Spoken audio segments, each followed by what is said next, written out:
The IJN's aviation program developed in broad parallel with those of the RN and the USN. By 1913, the Japanese were impressed enough with the potential of naval aviation that a naval transport, Wakamiya Maru, was fitted to carry 2 seaplanes and was used in fleet maneuvers.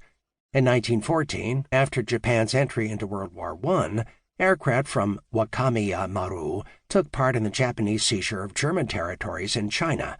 During the war, Japanese naval observers with the RN allowed Japan to keep abreast of developments in the world's leading aviation navy. Through their own experience with Wakamiya Maru and their observation of the RN, the Japanese realized the importance of aircraft carriers and the requirement for a modern navy to incorporate naval aviation. Accordingly, the construction programs of both 1918 and 1920 provided for the construction of carriers. In 1920, the Japanese asked their British ally for technical assistance in developing their naval aviation program. Between 1921 and 1923, the RN mission sent to assist the Japanese proved indispensable in the development of the IJN's carrier force. All aspects of naval aviation were advanced, from training and design details for the first Japanese carrier to design and construction of naval aircraft. The Washington Naval Treaty of 1922 greatly affected Japanese carrier design and construction, as it imposed a limit on the size and number of aircraft carriers allowed. The treaty limited newly constructed carriers to a displacement of 27,000 tons. Conversion of 2 existing capital ships into carriers was permitted, and these could be up to 33,000 tons. Under the treaty, the total carrier tonnage allowed to the IJN was 81,000 tons. This meant that the Japanese were placed in a position of inferiority, as the U.S. and Royal Navies were each permitted 135,000 tons. Until the restrictions were lifted at the end of 1936, the Japanese were continually working to maximize the utility of their allotted tonnage, while also attempting to maintain numerical parity of carriers with the USN. Aircraft and aircraft operations. By the start of the Pacific War, the Japanese had 6 fleet carriers in service, supported by 3 smaller units.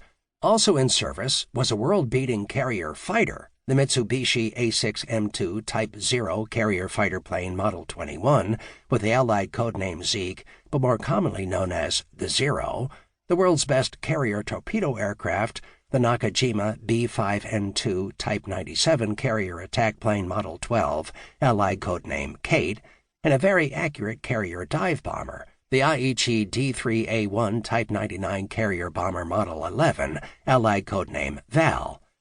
These aircraft, along with well-trained and experienced air crews and deck crews, combined to make the IJN's carriers into formidable striking platforms.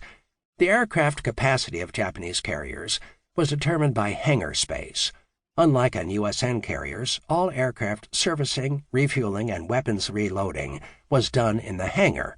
Japanese carriers did not maintain a deck park of aircraft. This practice, and the fact that only the Kate had folding wings, meant that Japanese carriers did not usually possess the aircraft capacity of U.S. carriers. When launching aircraft, operations were directed by the Air Operations Officer, positioned on a platform on the rear of the island.